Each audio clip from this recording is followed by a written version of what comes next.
Oke, selamat datang di sesi pembelajaran kita kali ini. Dalam hal ini kita mau sharing terkait dengan arsitek mindset ya.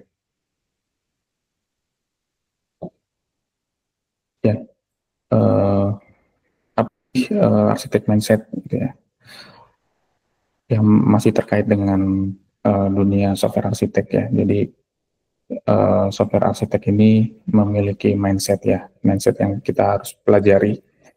Ya, kita harus memahami aspek terpenting dari menjadi seorang arsitek itu, yakni pola pikir dari seorang arsitek gitu ya. Jadi jika pekerjaan teman-teman saat ini bersifat teknis gitu ya, seorang developer atau tim lead di salah satu squad gitu, maka Anda mungkin perlu melihat pekerjaan yang dilakukan dari sudut pandang coding atau development, yaitu everything gitu ya. Cuman seperti yang teman-teman lihat gitu ya, di bagian ini sudut pandang sudut pandangnya tidak selalu yang paling tepat gitu ya, kalau dilihat dari gambar ini gitu ya. Jadi beberapa sudut pandang itu memiliki keputusan, ya, contohnya ya seorang arsitek harus membuat keputusan berdasarkan faktor-faktor gitu ya, yang terkadang asing bagi seorang developer. Namun untuk menjadi seorang arsitek ya, yang benar-benar baik gitu ya, jadi harus nyesuaiin diri dari sudut pandang baru gitu ya. Nah, ini yang sudut pandang seorang arsitek yang perlu kita pelajari gitu ya. Mungkin mari kita membahas pola pikir apa aja sih menjadi seorang arsitek gitu ya.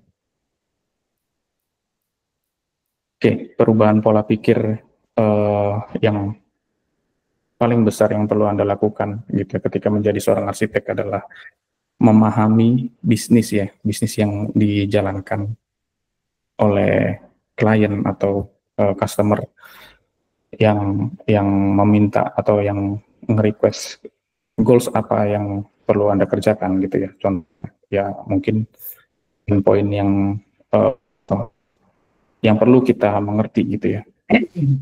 Jadi mungkin yang pertama ini sound trivial gitu ya. Sound trivial ya mungkin uh, seperti sesuatu yang sepele gitu ya. Tapi seharusnya setiap orang dalam organisasi tahu apa yang dilakukan perusahaan gitu ya. Jadi biasanya uh, kita harus memahami lah intinya gitu. Tapi nggak uh, nggak semuanya itu benar gitu ya. Jadi uh, yang perlu kita pelajari itu adalah uh, bagian dari bisnis ya. Yang ketiga ini learn the inner part of the business gitu ya. Maksudnya di sini adalah strategi bisnis dengan klien ini uh, seperti apa gitu. Dan kita harus memahami apa yang dimaksud oleh klien gitu, apa yang klien mau. Kita harus melihat gitu ya. Ya, apa namanya, salah satu case di sini kan klien itu bakal ngerasa terkesan apabila kita mengetahui lebih dalam apa yang mereka mau sebelum mereka menjelaskan gitu ya. Jadi kita harus memahami dulu secara bisnis seperti apa sih yang klien mau gitu ya.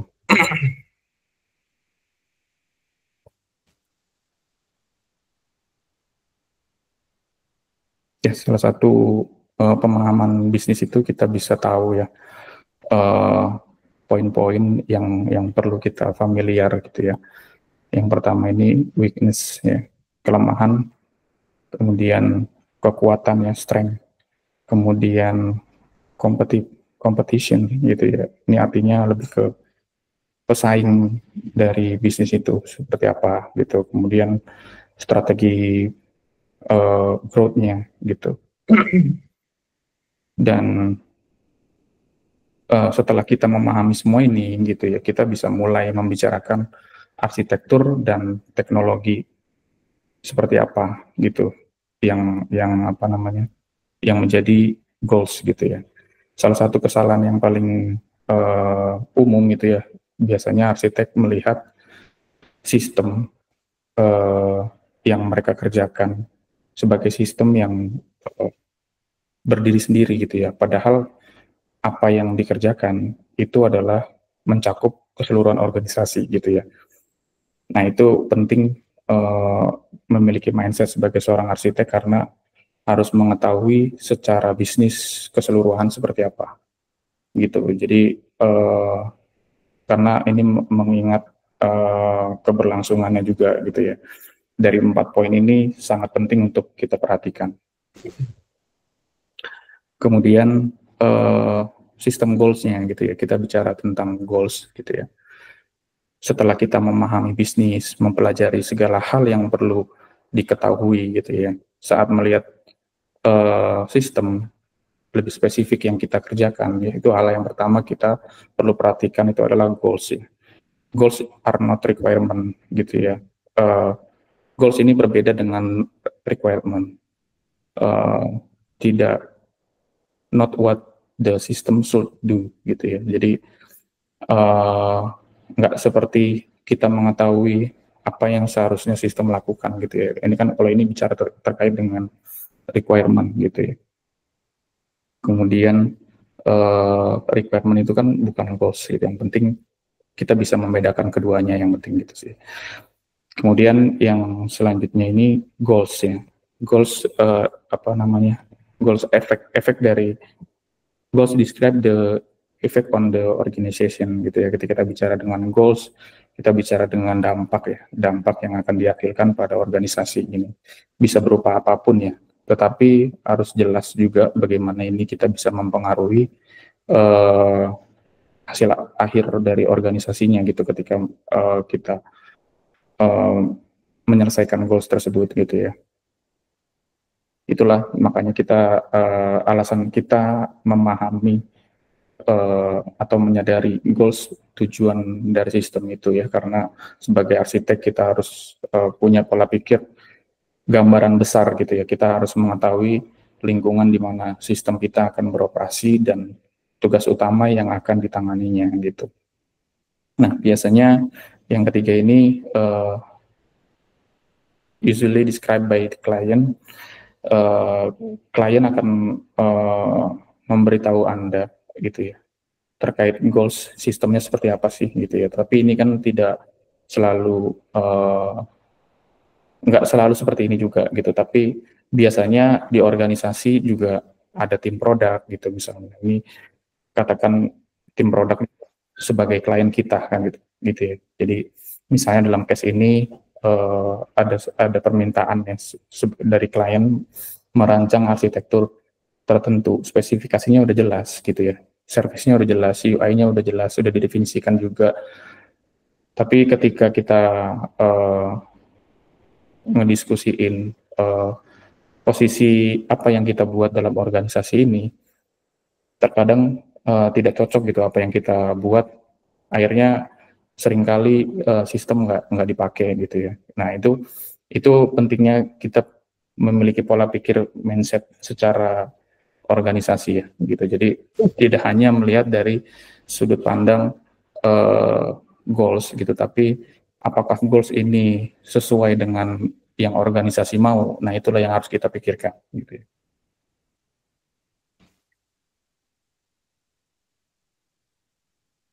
Ini contoh dalam case contoh pertama itu ada di kita mendefinisikan goals ya. Jadi di sini ada SR sistem baru ya untuk apa namanya sebuah produk gitu ya. Goals dan tujuannya itu untuk proses requirement ya. Bagaimana requirement proses ini bisa bisa lebih baik, bisa lebih lancar gitu ya. Jadi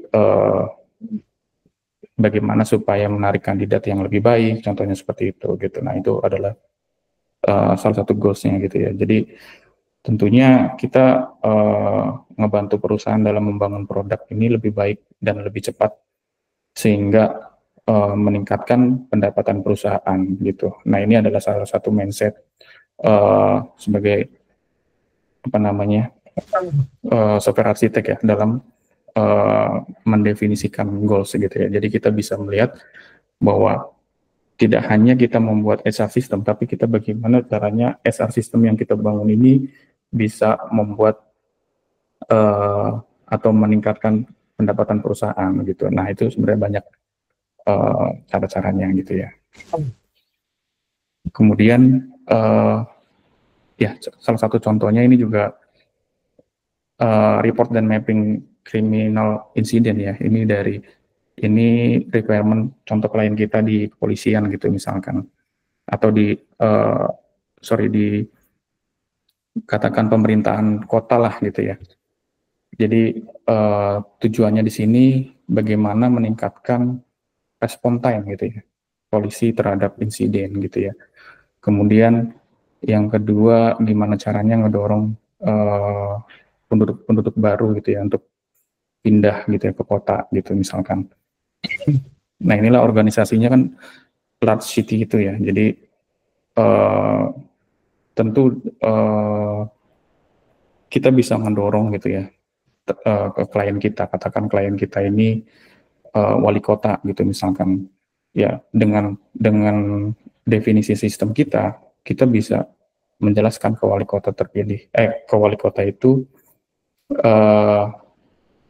bahwa dengan adanya improve ini gitu ya, tentu bisa mendorong wali kota ini untuk bisa terpilih kembali, contohnya seperti itu ya. Jadi ini bagaimana bisa meyakinkan organisasi maupun klien kita gitu ya.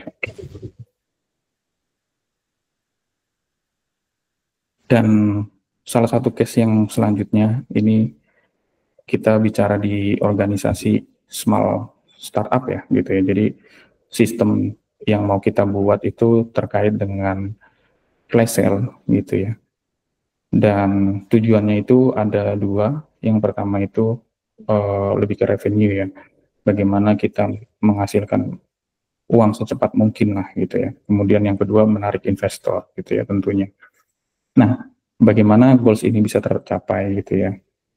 Ya, ini salah satu apa namanya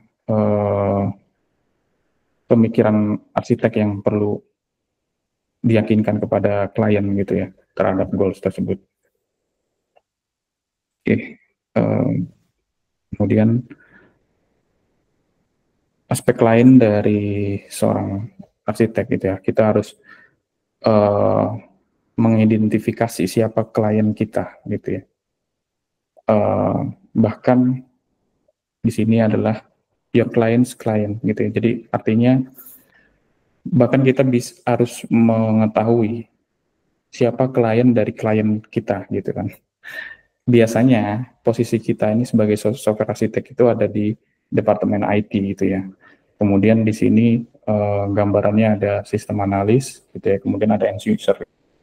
Nah end user ini biasanya kan mewakili sebagai rekan kerja gitu ya, rekan kerja dari seorang klien gitu ya. Padahal klien kita cara apa kita ketika melayani klien belum tentu pola pikir klien tersebut adalah pola pikir end user gitu ya. Nah, artinya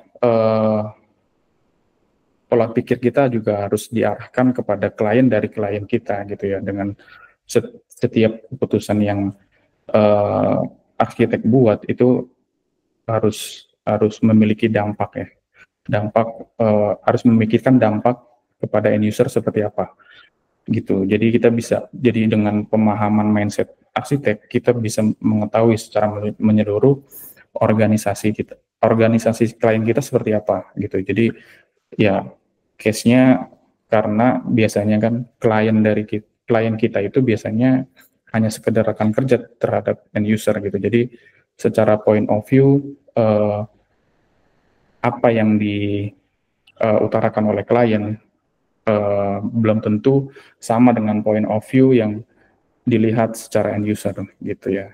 Dan di sini peran penting sebagai seorang arsitek ya gitu. Jadi harus melihat secara menyeluruh gitu ya. Nah dalam hal ini yang menjembatani di klien kita itu adalah sistem analis ya. Tapi nggak semua organisasi juga ada sistem analis gitu ya. Biasanya ada tim produk gitu ya. Kemudian baru ke end user gitu ya.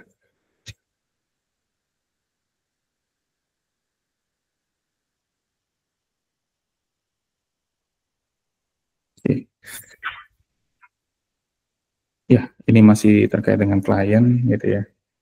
Your client might not view the users as client gitu ya. Ya kadang-kadang kita melihat klien gitu departemen IT gitu ya, nggak memperlakukan end user sebagai klien gitu ya, seperti yang tadi saya sebutkan gitu. Mereka merujuk end user sebagai rekan kerja. Jadi dalam kasus ini ya bagaimana kita nge-convert mereka gitu, cara pandang klien kita ya sebagai klien dari end user gitu, bukan sebagai rekan kerja. Nah itu juga salah satu pekerjaan yang harus dilakukan oleh software arsitek ya, mengkonvert cara pikir klien kita gitu. Oke, what's your language ya? Jadi kita harus memahami language kita gitu ya. Di sini ada kata-kata quotes yang perlu kita pahami juga. Always keep in mind what is the thing that really matters to the person you are talking to gitu ya. Aspek penting lain dari pekerjaan arsitek ini adalah mengetahui cara berbicara kita gitu ya terhadap orang di dalam organisasi gitu ya. Ya jika kita bisa menyesuaikan bahasa gitu ya, maka kita bisa mencapai kepentingan apa sih yang sebenarnya ingin dicapai oleh orang tersebut gitu ya, karena kita udah memahami duluan gitu ya siapa yang kita ajak bicara gitu ya, lawan bicara kita siapa gitu. Tentunya ya ini juga bukan hanya arsitek aja yang melakukan ini ya.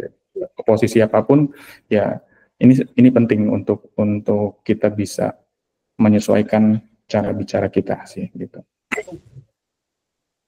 Nah ini adalah contoh case kita bicara dengan siapa gitu. Contohnya di sini ketika kita bicara dengan project manager gitu ya, pasti project manager ini kan pemikirannya bagaimana project itu bisa sukses gitu kan. Nah ini ada satu case yang pembicaraan terhadap project manager gitu ya, satu topik tapi sangat berbeda apa namanya pemahamannya terhadap project manager tersebut ya. Di sini yang pertama yang perlu kita hindari ketika berbicara dengan project manager, contohnya di sini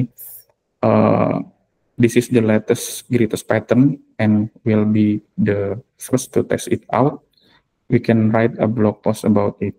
Nah ini membicarakan satu teknologi yang terbaru intinya gitu. Tapi di sini project manager nggak melihat bahwa ini bisa menguntungkan bagi kesuksesan proyeknya dia ketika kita bicara terkait dengan hanya informasi oh ini bagus, oh ini terbaru gitu ya. Tapi nggak tahu nih apa yang bisa membuat menarik bagi seorang project manager gitu ya. Nah ini juga harus dihindari gitu ya. Nah yang tepat adalah seperti kata-kata di bawah ini ya. Jadi this new technology can help us write the code twice as fast gitu ya. So we can cut our schedule and budget accordingly. Nah, ini dengan kata-kata ini, project manager bisa memahami bahwa ini menarik gitu ya, karena secara timeline ini bisa memotong 2 kali gitu ya, 2 kali lebih cepat dari sebelumnya gitu ya. Bahkan ini bisa impact kepada budget juga ya, jadi lebih efisien gitu dalam developmentnya gitu mungkin. Nah, di sini pembahasannya sama, tapi penyampaiannya berbeda gitu ya terhadap project manager. Hal inilah yang perlu arsitek bisa punya pola pikir ya gitu ya. Jadi ini sangat penting ketika berbicara dengan seseorang juga gitu ya. Nah, kemudian selanjutnya nih point of view-nya kita bicara dengan tim leader gitu ya. Contohnya tim leader dari technical programming lah gitu ya. Ya, tentu dengan seorang yang antusias terhadap programming gitu, ketika bicara dengan teknologi apa nih yang terbaru, versi terbaru seperti apa gitu kan. Nah, ini juga akan menarik gitu ya bagi beliau gitu sih. Dan tentunya bicara dengan CEO juga berbeda gitu ya. Jadi dia peduli terkait dengan financial bottom line gitu ya. Hal-hal yang perlu dihindari dari seorang CEO itu ya pasti ya apapun pembicaraan teknikal gitu ya. Ya yang perlu dipahami juga bicara CEO kan terkait dengan financial bottom line gitu ya. Contohnya di sini the architecture I've designed will ensure the continuity of the business and will be able to cope with the high load expected during Black Friday sales ya. Bagaimanapun juga CEO tetap bagaimana mencapai secepat mungkin gitu ya revenue gitu ya. Apapun bagaimana kita membuat bisnis berkelanjutan gitu ya. Dan hal-hal itulah yang perlu kita tawarkan kepada CEO untuk membuat sesuatu yang menarik gitu sih. Nah, ini adalah contoh-contoh ya bagaimana kita berkomunikasi kepada seseorang dengan bahasa yang lebih tepat gitu sih. Jadi sebelum berbicara kepada seseorang, kita harus memahami terlebih dahulu seperti apa orang yang kita ajak bicara. Oke, sekian, terima kasih.